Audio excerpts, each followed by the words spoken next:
Mr. Speaker. Mr. Speaker, on the issue of conflict of interest, I know at the amendment stage I would like proper elaboration, but I know when the jailer committee will table a report, we should also look at their report so that we look at the definition, what is conflict of interest. It should not only look in the public, even somebody who is a chief or mukasa that was, or a lecturer or a pastor, Mr. Speaker. You know there was a pastor who was taking a due advantage. That video went viral, and he's saying they were chasing his spirits in some areas that I cannot mention because this is PG. It is parliamentary event, Mr. Speaker. So, Speaker, on the issue of unexplained asset, this is very important. I know there is well declarations that we normally do as public officers, but we want these issues to be taken seriously. So, Speaker, somebody cannot tell us today that he is worth $1 million, but after staying in an office 2 to 3 years down the line, is a dollar billionaire, Mr. Speaker. As a country, we must take these issues seriously. Every wealth, even if you buy a watch, a car, a property, what anyhow much, Mr. Speaker, we must tell us as a public official. Because in this country, we are aware of people who are using their offices to enrich themselves, Mr. Speaker. And therefore, Mr. Speaker, we cannot be gerrymandering on the issue of serious on the fight against corruption. So, Speaker, ESCC has been given a function. So, Speaker, I have little faith in ESCC. You know, I've sat in county public accounts. Senator Ledama has sat in public county accounts. A number of my colleagues have sat in county public accounts. We have made many recommendations, Mr. Speaker, for other bodies like ESCC, Mr. Speaker, to do follow-up, to prosecute governors, county officials who continue to leverage our resources, Mr. Speaker. It is very unfair. In fact, I am aware that ESCC might be struggling with capacity, with issues of resource allocation, but they have never shown a proof, Mr. Speaker, to tell us what they have done. The last report when I was the jailer, Mr. Speaker, you was truly in the last issue. The only conviction ESCC had achieved when they tabled the report in that year, and it caused a huge uproar in the floor of the House, was convicting somebody who had taken a bribe of 20,000 shillings somewhere in Eldoret. So, Speaker, the fight of any election can be, not election, sorry. The fight, you know, elections are still very far.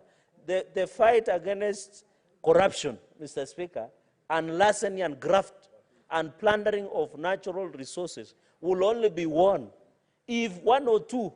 I remember there was a gentleman who told us at that time that he was not going for small fish or omenas. He was going for big fish. He ended up nothing on the plate, Mr. Speaker. It is very unfortunate.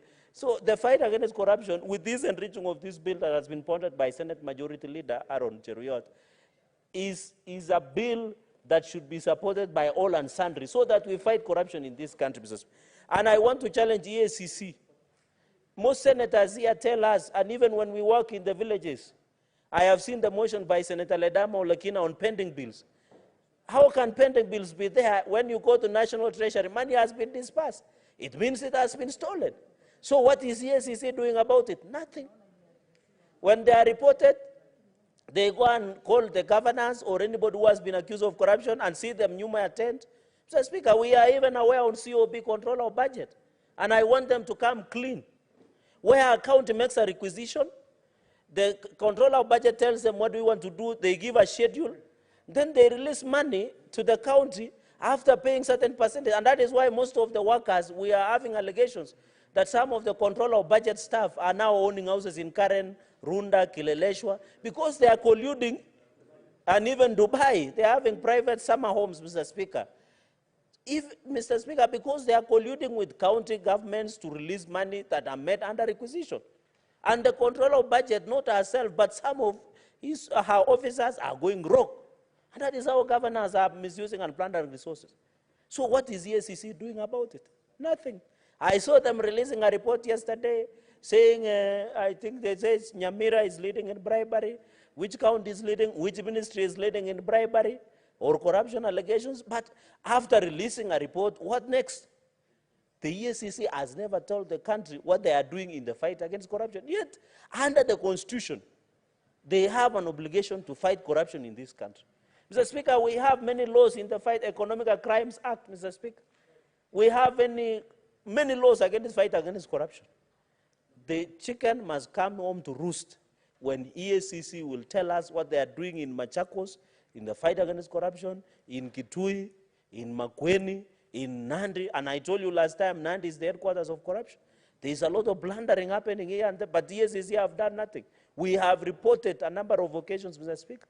But what the EACC does, they go and smile to the camera with the governors and officials, then they say it's under investigation. Mr. Speaker, and I want to challenge you and DPP, the new DPP and EACC, we must show seriousness, Mr. Speaker. When we go, the other day we have visited a number of counties, Mr. Speaker. I know we'll be visiting Meru soon. When we go there, people will ask you, money has been stolen, so what have you done as a Senate? Our work is to make recommendations. The people who to implement is EACC and DCI. But what are they doing? There is a weak link in the fight against corruption in this republic, and I hope with the conflict of interest bill, Mr. Speaker, it will assist. Then on the powers investigation, I think EACC has enough powers. This EACC is a creation of the Constitution. They are supposed to do their job as per the Constitution. They don't need to get anybody's permission to do their job. What is the perception that people believe that EACC must get orders or phone calls? It is them who, in fact, the fight against corruption, my colleague members, in counties to be precise, will not be won so long as the biggest stumbling block in the fight against corruption is EACC. They have never done something. They can contravene what I've said. They can give us statistics on how many corruption they have found. We remember even in Siaya, under the former county government, where air tickets were being paid for private individuals. No one has been prosecuted in Siaya. We went to Turkana, the same thing, 100 billion cannot be accounted for. A number of occasions, Mr. Speaker. So as a country, as we pass this, I have mixed feelings. Because we have enough legislation, but there is nothing to show for what we have achieved as a country in the fight against corruption. Mr. Speaker, I agree with, of course, declaration, standing order 104, conflict of interest, Mr. Speaker, conflict of avoiding our obligation, Mr. Speaker. The third point is, I wanted is preferential treatment, that is more than obvious, and due influence, that is... Sorry, I can see there is an intervention, meaning a point of order from Senator Maratian Ezena. What is your point of order, Senator? Mr. Speaker, I think Senator Cherargei should substantiate the claims that EACC receives phone calls. Thank you.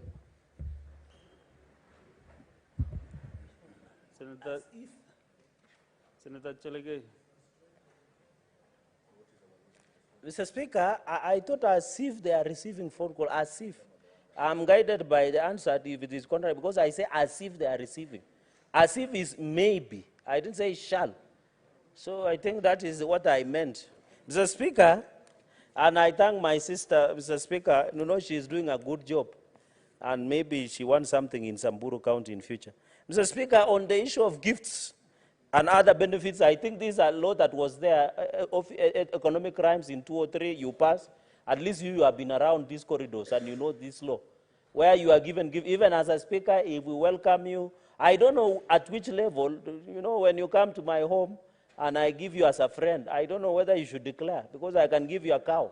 That is the highest respect in my community we can do. So I don't know whether you'll donate a cow to the Senate or what happens because you are a public official. Those are some of the issues JLAC, through Senator Sigei, will give us a headsway as we progress, Mr. Speaker. Mr. Speaker, on complementary treatment, we are aware there are some organizations when they need tenders, they sponsor. I remember the issue of tobacco scandal, and may the soul of the late Jacoyo Midiwa rest in peace. And you remember that committee was taken by tobacco to Mombasa for treatment, so that they could pass a law that was impeding the issue of tobacco companies. And I remember the images where members of parliament were swimming along the beaches of Mombasa, and I know Senator Miraj understands what those Mombasa beaches and what happens there. Mr. Speaker, on the issue of contracts with public entities prohibited, I think under open governance, and I want to ask members, when we will be launching a caucus for open governance program, Mr. Speaker, which you sanction OGP, I want to invite members to attend that breakfast meeting on 16 so that they can learn what we mean by what we call beneficial ownership of companies, contribution obligation, and the fight against corruption. Mr. Speaker, you have to note, Senate has taken a lead in having what we call Senate disc on open governance program. And I know senators who are here understand what OGP means.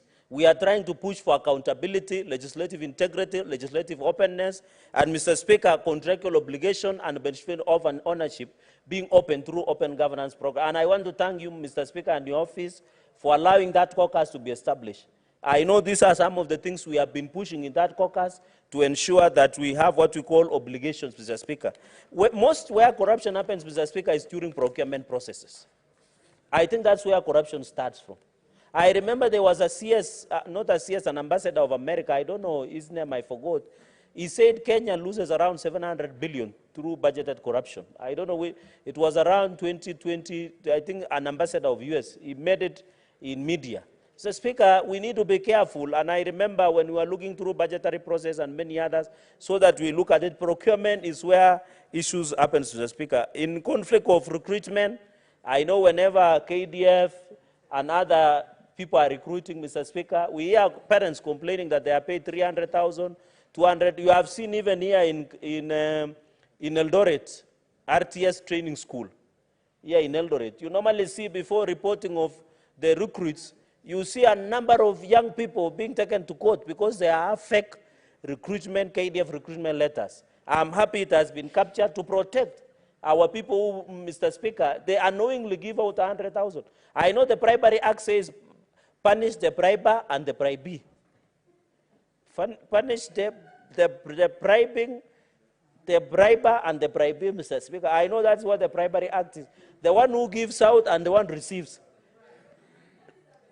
The bribe, Mr. Speaker, the English there is a bit problem, but I know members understand what I mean. It is the one who receives and who one takes. The law punishes them equally. Mr. Speaker, on the conflict, Mr. Speaker, on the conflict of interest and the recruitment, Mr. Speaker, finally, Mr. Speaker, allow me to say this in support of this conflict of interest bill. Mr. Speaker, government officers should be aware that part of the work we do is to openly, and the courts have ruled, Mr. Speaker,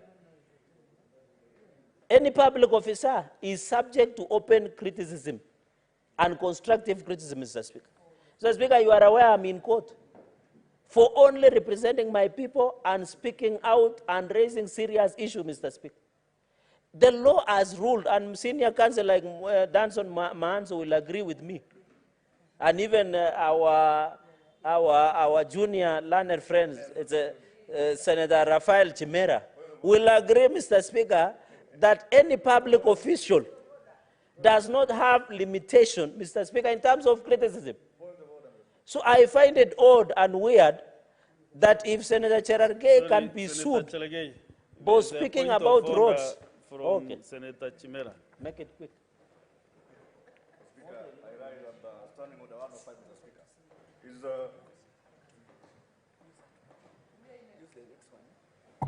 I rise under standing order 105, Mr. Speaker. Is Senator for Nandi, Senator Cherargei, factual by stating that I'm his junior in practice, Mr. Speaker.